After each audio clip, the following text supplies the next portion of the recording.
In the headlines tonight, IGAD hails Ethiopia's peace agreement as modesty of African solutions to African problems.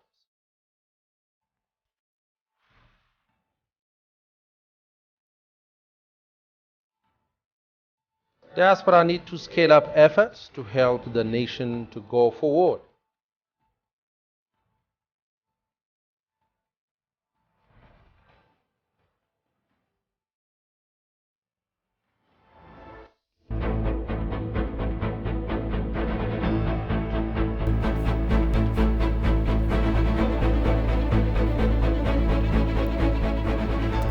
Hello there, welcome to ETV News. I'm Grum Tariku. Prime Minister of the Federal Democratic Republic of Ethiopia, Abiy Ahmed, has arrived today in Mogadishu, Somalia. The office of the Prime Minister confirmed. The Prime Minister headed to Somalia to participate in the regional forum convened towards strengthening the campaign against Al-Shabaab in East Africa. The leaders' discussion, according to the PM office, is aimed at providing regional solutions to regional problems. To this end, it's expected that the countries of the region will jointly plan to eliminate terrorism, collect timely support, and advise on issues where they can combat terrorism in different ways. The Premier, along with his delegation, was received by President of the Federal Republic of Somalia, Hassan Sheikh Mohamud.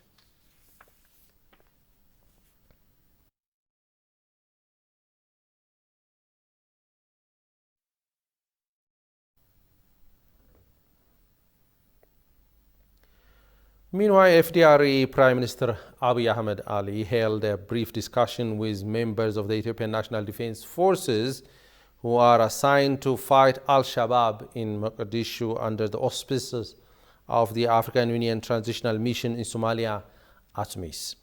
The Prime Minister's statement on Twitter indicates that he was briefed by members of ENDF operating in Somalia under ATMIS to fight Al-Shabaab terror group. It is known that Prime Minister Abiy Ahmed and his delegation landed earlier today in Mogadishu to participate in the regional forum convened towards strengthening the campaign against Al-Shabaab in East Africa and to achieve enhanced regional security cooperation. In another development, Prime Minister Abiy Ahmed participated at the Somalia Frontline States Summit to achieve enhanced regional security cooperation in Somalia.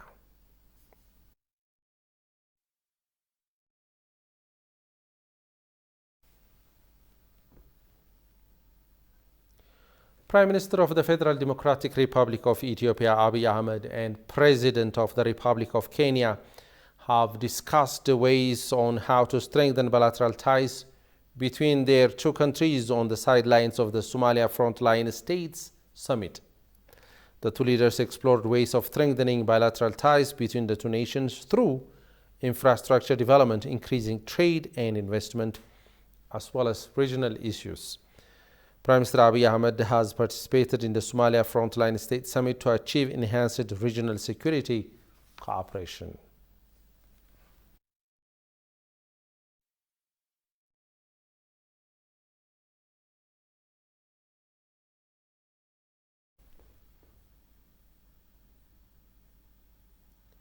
The Intergovernmental Authority on Development, IGAD, highlights the signed peace agreement in Ethiopia as modesty of Africa's solutions to African problems. While addressing the third state of the IGAD region, Executive Secretary of IGAD, Worqeneh Gabayahu, reiterated that IGAD actively intervened along with AU in brokering the agreement on permanent cessation of hostilities and silencing the guns in northern Ethiopia that was signed in Pretoria, South Africa on the 2nd of November 2022. Tristan has more on this. The Executive Secretary of Intergovernmental Authority on Development, IGAD, Worqeneh Gabayahu, reiterated that the historical peace agreement reached between the Ethiopian government and TPLF is a signal of strengthened unity and a return to harmony for both Ethiopia and the IGAD region at large. The peace agreement was further reinforced by a roadmap for implementation, including facilitation and unhindered humanitarian access to all in need of assistance in northern Ethiopia and neighboring regions that was signed in the 12th of November following the second round of talks in Nairobi, Kenya. This historical agreement, Your Excellencies, is a signal of strengthening unity and return to harmony, not only for Ethiopia, but also for the entire region and beyond. The Executive Secretary also went on saying that IGAD highlights the peace agreement in Ethiopia as a prime example of African solutions for African problems. IGAD highlights the peace agreement in Ethiopia is a prime example for African solution to African problems. And looking to the future, commits to continue supporting the implementation of cessation of hostilities. Workene underscored that IGAD is further committed as a regional economic community of the African Union to deliver on the tremendous potential that the continental free trade area holds for the region. IGAD is further committed as a regional economic community of the African Union to deliver on the tremendous potential that continental free trade areas hold for the region. I also know for certain that the political will to integrate and exploit the latent potential of the pooled resources exists in our region and in our leaders. On the area of infrastructure alone, our region has advanced remarkably in the last decade with road, rail, sea, and air links.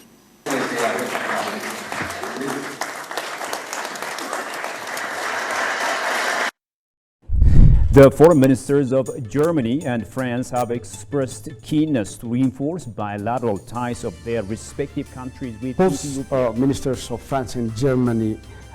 They have great concern. The Ethiopian Prime Minister Abiy Ahmed leaves no stones unturned. Prime Minister Abiy Ahmed and First Lady Zinash Tayacho hosted a Christmas luncheon for in laboratories in Tanzania and Nairobi. And Yalen's travels, according to PBS News Hour, will take her from business incubators for entrepreneurs in Senegal. Today, we welcomed the newly appointed Chinese Foreign Minister, King Gang. It's a unique and spectacular ceremony that must be preserved. The people are coming and showing their interest about how to celebrate Epiphany.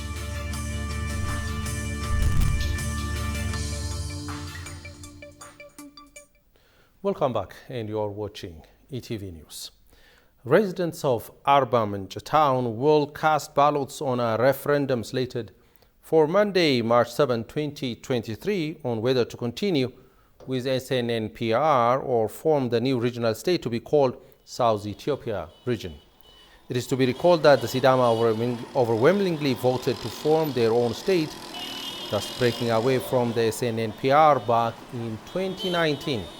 They were followed by Southwest Ethiopia State, the youngest so far formed by the Kafa, Shaka, Bench, Sheko, Dauro, West Omo zones, and Konta Special District. The soon-to-be formed regional state will be constituted by the Gamo, Gofa, Wolaita, Gedio, Konso, and South Omo zones. 5 special districts, namely Amaro, Ale, Burji, Basketo, and Darashe, are part of the arrangement. According to our staff reporter Shagawi Matao, the residents and mayor of Arba Minch town, Marcos Matios, underlined that the new regional state allows better administrative facilities over and above, enabling a wiser use of resources.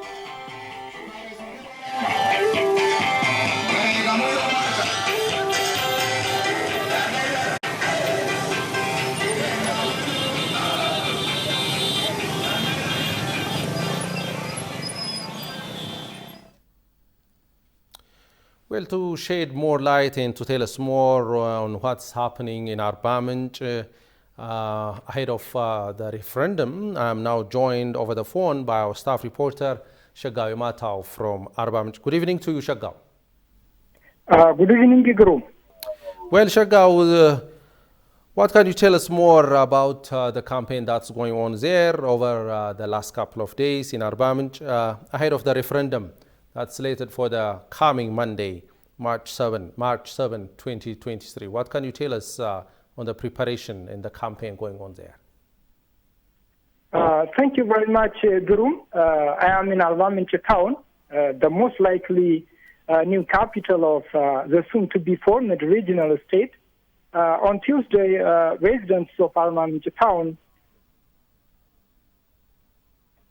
and People's Region expressed support to merge with 5 other zones and 5 special districts of the state to form a new regional state, indicating that the formation of a new regional state is a constitutional right.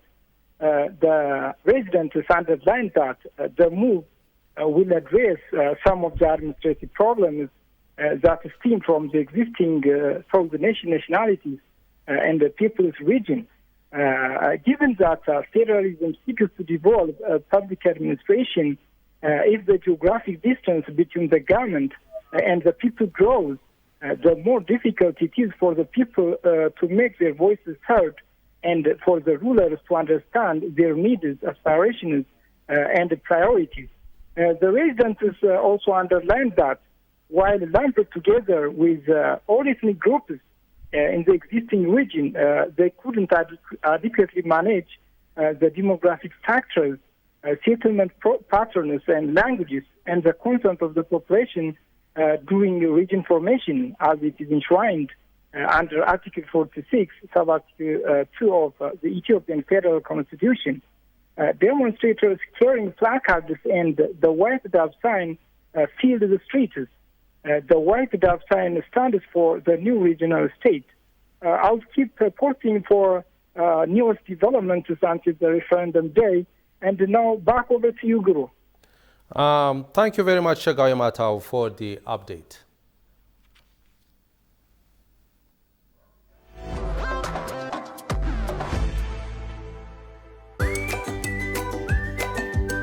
Welcome to the land of origins. Commercial Bank of Ethiopia is pleased to serve all your travel or banking needs. If you have money from any of these 16 countries, you can convert it to local currency by visiting our nearest branch. Alternatively, our secure Forex ATMs accept cash exchange, or if you prefer using your cards, we've partnered with Visa, MasterCard, and UnionPay so that you can withdraw cash from our local ATMs or make cashless transactions at thousands of local POS partners securely and with confidence.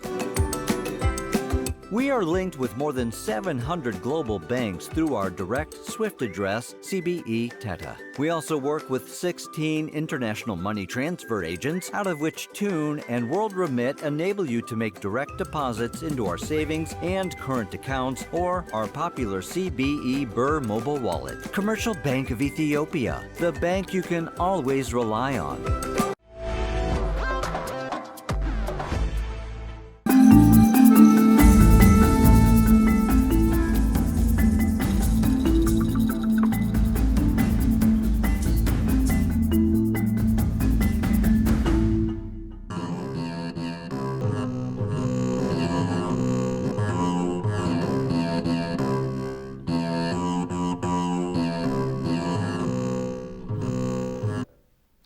Welcome back, and you are watching ETV News. Following the recognition recently given by Ethiopia to members of the diaspora for their role in riding out the storm during tough times of the war, diaspora organizations say this initiative play a crucial role in encouraging the diaspora to contribute more to their country. ABRAN is one such Ethiopian-American organization which stood by the country when negative media stories about Ethiopia surfaced during the 2-year war. Editor-in-chief of the organization reaffirmed the commitment of the diaspora to work aggressively to uphold Ethiopia's interest. Johannes Fantown has the details. ABRAN is an Amharic word meaning together, established by a group of Ethiopian Americans. The organization plugged through the dark times of war, fighting against negative stories regarding Ethiopia. The editor-in-chief reiterated that the diaspora will go to great lengths for Ethiopia's interest to be respected globally. The diaspora is very wide. It's everybody's got different perspective on things. But by and large, I think for our group, our main thing was to protect Ethiopia's sovereignty and territorial integrity. That was like our basic starting point. And after that, we wanted to talk about how the negative media campaign against Ethiopia was really hurting its the economy, was really going to have a negative impact on tourism, was going to have a negative impact on investment and all that stuff. So, and for the most part, it was not, truthful. It was not just. So we wanted to, counter that. I think the diaspora, there are many organizations that were involved in making sure that the truth was represented accurately as much as possible. The next one goes to Abran, Ethiopian American for Peace, Democracy and Development. In the past few years, the diaspora community has responded to the intense international pressure. Thanks to these vigorous efforts, undue pressure against the Eastern African nation gradually and at long last died down. Abran, which was established to deal with the pressure in this regard, was awarded a recognition award by the government of Ethiopia for its contribution. Abran expressed commitment to advocate for Ethiopia's interests together with like-minded diaspora associations. You have all sorts of organizations that are involved in different things: charity, investment, media, advocacy, diplomacy. There's so many, it's a myriad of organizations, but I think it's important to see if we can come up with an umbrella organization that kind of encompasses all of these organizations. And I mean, there's a lot of perspectives in the diaspora, different political views. Sometimes the political views are far-fetched. Sometimes some of them are like a little bit closer together. But I think the diaspora really needs to find a way to coalesce and come together as much as possible, and then just focus on the basic things. Ethiopia's national security, territorial integrity, sovereignty, and also democracy, building democracy. And this is a process. It's not going to come overnight. But if we agree on, certain core values, we can come together. He added that the diaspora community remains committed to engage in Ethiopia's development initiatives, including mega projects. First and foremost, that the diaspora is very eager to participate in Ethiopian affairs, in public affairs, in business, whatever it is. Like I said, in the past, there hasn't been that much of an engagement. Now there's increasing engagement. I think that needs to continue. In order to encourage people, the government has to be open and welcoming. Last week, Ethiopia recognized some 52 Ethiopian diaspora organizations for their contributions to the national cause that have been made on various occasions. The recognition program is aimed at encouraging and expressing gratitude to the diaspora community for their contribution in various activities, including public diplomacy, image building, and resource mobilization, among others. Ambassador Extraordinary and Plenipotentiary to the U.S., Seleshi Bekkele held talks with Assistant Secretary of State for African Affairs, Molly Fee, on the progress of peace agreement signed between the Ethiopian government and TPLF and its implementation. The two have also exchanged views on economic development and remaining challenges in Ethiopia. Furthermore, Ambassador Seleshi Bekkele conferred with Ambassador Mike Hammer, U.S. Special Envoy for the Horn of Africa, on progress of negotiation on the Grand Ethiopian Renaissance Dam.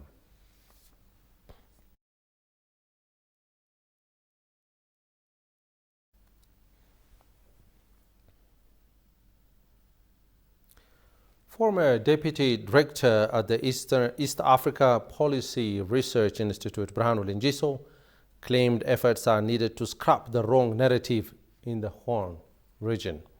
Talking to ETV English, Lengiso underlined that, in contrast to the rest of the world, which includes the region in its security agenda, greater attention should be made to the geopolitics of Africa. Kasaun Chani has more on this. There are several untapped natural resources in the Horn of Africa, including minerals, gas and oil. According to Berhanu Lengiso, who is a former Deputy Director of the East African Policy Research Institute, the region is also exposed to poverty, famine and instabilities, political turmoil, among others. Lengiso underscored that further efforts are needed to alleviate problems related to geopolitics in the Horn of Africa. We didn't pay enough attention to the region. I mean, we didn't understand the nature of this region as much as the others are doing. As I said earlier, most of the developed countries actually consider the issue of Horn of Africa as their national security agenda. So we need to pay attention to this agenda as well, because that defines who we are. When we understand that we shouldn't necessarily pay attention to our internal matters. We also need to pay attention to our neighboring countries. Lengiso claimed that every country competes with one another to control the geopolitical market in their own region, and that this calls for the need for a plan that is both robust and adaptable to navigate a major conflict in demands while also maximizing opportunities and reducing dangers as a strategic geopolitical location in their own region due to its proximity to important trade routes, hydropolitics, and other factors. The former deputy director also emphasized the need for African geopolitical scholars to unite and work tirelessly to realize prosperity. Their situation also affects us. Our situation affected them. You know, our destiny is very much interconnected. That's why I said this is a place where geographical determinism is still in operation.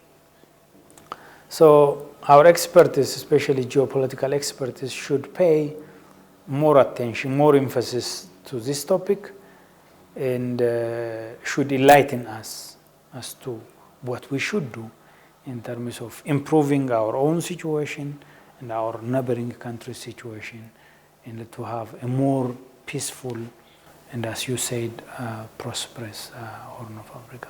The scholar emphasized that there is rivalry not only for natural resources, but also for magnificent geopolitical locations in their own region.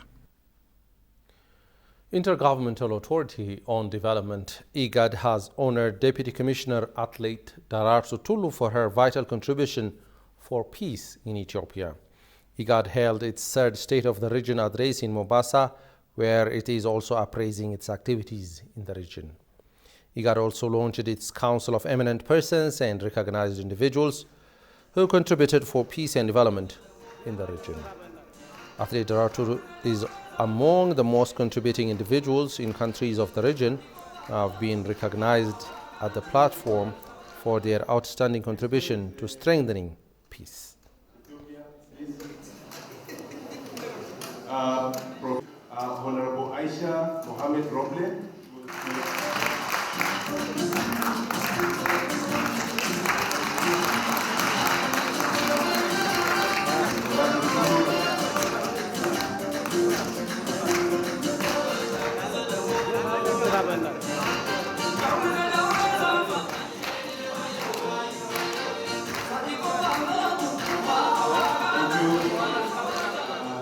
Next one is Ethiopia, please.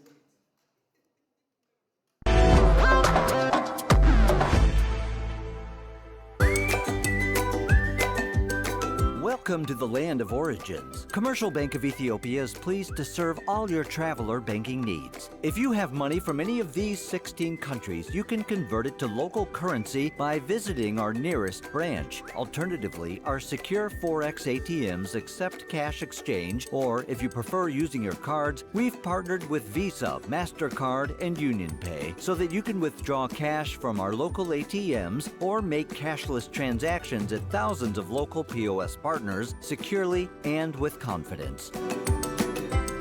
We are linked with more than 700 global banks through our direct SWIFT address, CBE Teta. We also work with 16 international money transfer agents, out of which Tune and WorldRemit enable you to make direct deposits into our savings and current accounts or our popular CBE Burr mobile wallet. Commercial Bank of Ethiopia, the bank you can always rely on.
love the patterns.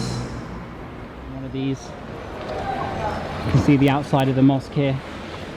Nearly 50,000 people call the Casbah home, and it's been inhabited since the 2nd century AD.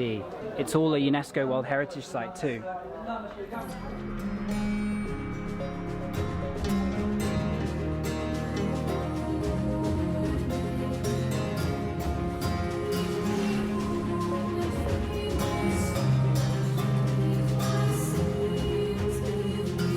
Walking through and suddenly seeing all these views of the Mediterranean and the city in the distance. Many cities around Algeria have their own Casbahs, including Gardea, which I'll be visiting later on in the trip, but here, the biggest one you'll find in Algiers.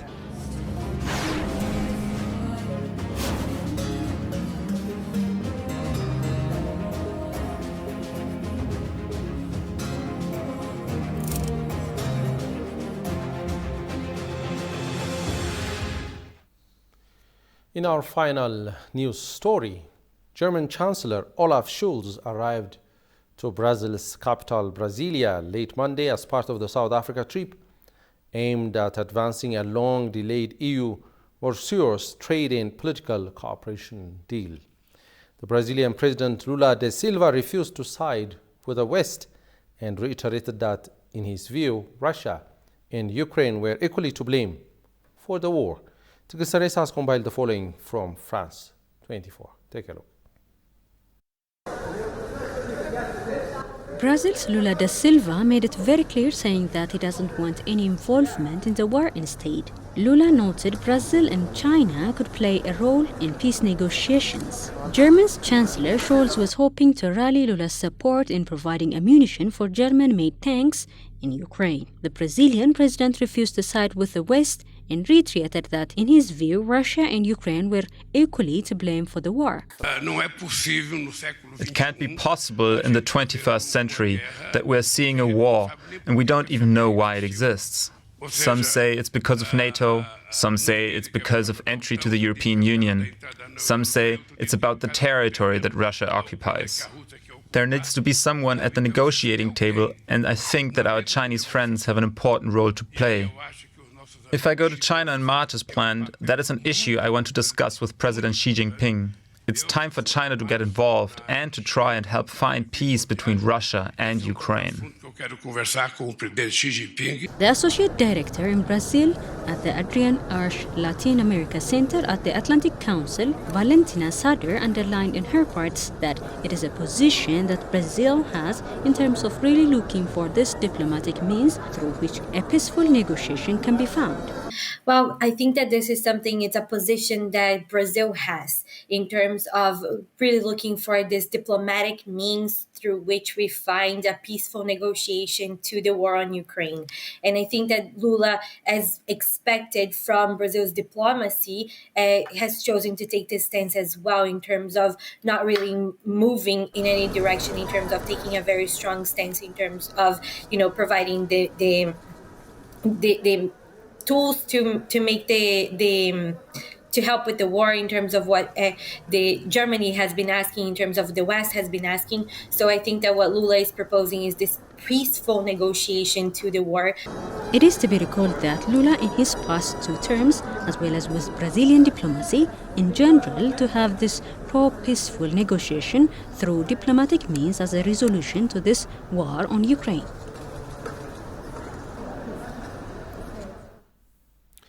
Over now to a quick reminder of the headlines. IGAD hails Ethiopia's peace agreement as modesty of African solutions to African problems.